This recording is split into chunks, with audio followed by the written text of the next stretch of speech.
much, everybody. We're going to have just a quick session with Steve Moore. Everybody knows Steve Moore with the Heritage Foundation, highly respected, one of the most highly respected economists and people that watch your money and know more about your money and your life than probably anybody I can think of.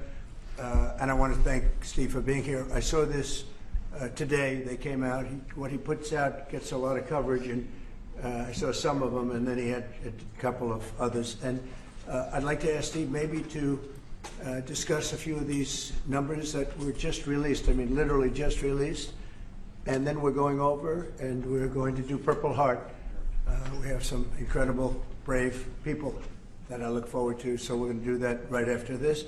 Steve, could you say a few words about the various charts? Thank you, Mr. President. So I called the President because I had some very good news from some new data that we've been able to put together that no one has ever seen before, and I'll just very quickly go through these. So I was telling the President that he did the right thing in calling for a new head of the Bureau of Labor Statistics, because this shows that over the last 2 years of the Biden administration, the BLS overestimated job creation by 1.5 million jobs. That's a, Mr. President, that's a gigantic error. And I don't know if she's, I'm not making it. It might not have been an error, that's the bad part. If it was an error, it would be one thing. I don't think it's an error. I think they did it purposely. Whether that, you may well be right, but even if it wasn't purposefully, it's incompetence. Right. Okay, so 1.5 million jobs overestimated. We have access to the some data that no one else does on what has happened month by month with median household income. This is based on unpublished Census Bureau data. It will be released sometime in the next 6 months, but we get an advanced look at it. And so I was telling the President in his first 5 months in office, starting in January through the end of June, the average median household income adjusted for inflation for the average family in America is already up $1,174. That's an incredible number. Just came out. Just came out. So that's a giant gain. And if I would have said this, nobody would have believed it. There's your number. We're doing well. So the next one compares, we finally have the 2024 data on what happened with real family income in the United States. And so what I did was I compared the record in Donald Trump's first term with the Joe Biden first term. And you can see that, by the way, these dotted lines here, Mr. President, that's COVID. So if it had not been for COVID, these numbers would have been substantially better. But even taking account President Trump's last year in 2020, we saw a $6,400 real after inflation gain in income for the average family. And that compares with Joe Biden, which was a measly $551. So, Mr. President, you gain 10 times more income for the average family than Joe Biden is because of your policies. And that's taken into consideration COVID, which a lot of times you don't have to do that. But I'm very glad you did. We're over almost 8,000 until look at that number. Yeah. Okay.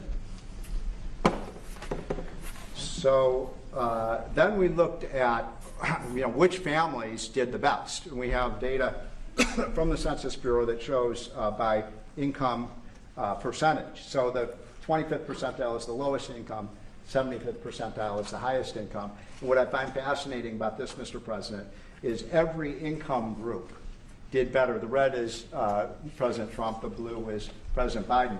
Every single income group did better under President Trump. But what's really amazing is look what happened under Biden. The lowest income group lost income under Biden. They were poor 4 years after Biden's presidency. No gain virtually whatsoever for the middle class. And the rich was the only group that did better under Biden, which is ironic because Biden keeps saying he was trying to get rid of income inequality. He made income inequality worse, not better. It was President Trump that reduced income inequality. These numbers just came out, by the way. Yep. And then finally, these are the numbers just I just showed you in percentage terms. Mr. President, these are the numbers in dollar terms. So even the lowest income 25th percent gained about $4,000 in income. That's a lot for a lower income family. $6,400 for the middle class and almost $10,000 for the richest. So you can see every income group did better under Trump than Biden by a wide margin. That's the story. I think when you look at them, they're all something, but this one chart really says it better than anything. If you look at this is great, but this chart is pretty amazing right here.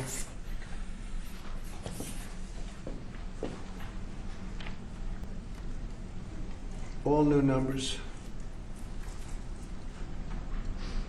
Okay, so we're going to go now over to East Room, and we're going to celebrate some very brave people with the Purple Hearts. Yeah, please. Mr. President, just to follow up on the India tariffs, do you expect increased trade negotiations, since you've announced the 50% tariff? No, not until we get it resolved.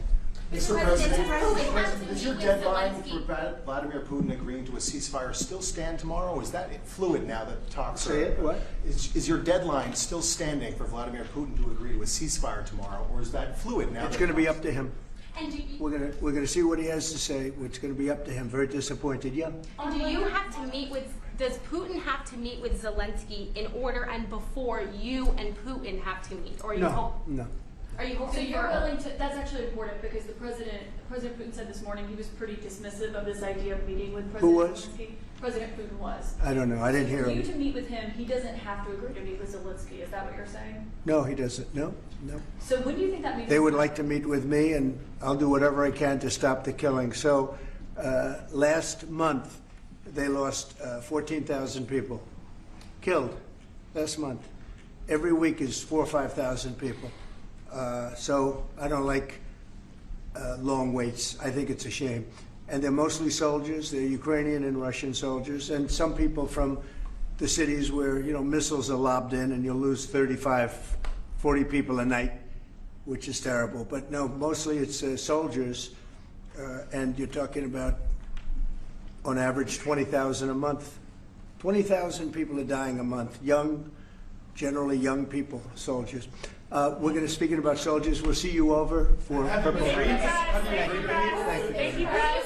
Thank you, press. Thank you, press. Thank you, press. Thank you, Thank you, press. Stephen Thank you, Moore. press. Thank you. Thank you, press. Thank you, press. Thank you, press. Thank you, press. Thank you. Keep moving. Thank you. Thank you, press. Come on, guys, let's go. Thank you, guys. Thank you, Mr. President. Thank you, guys. Thank you.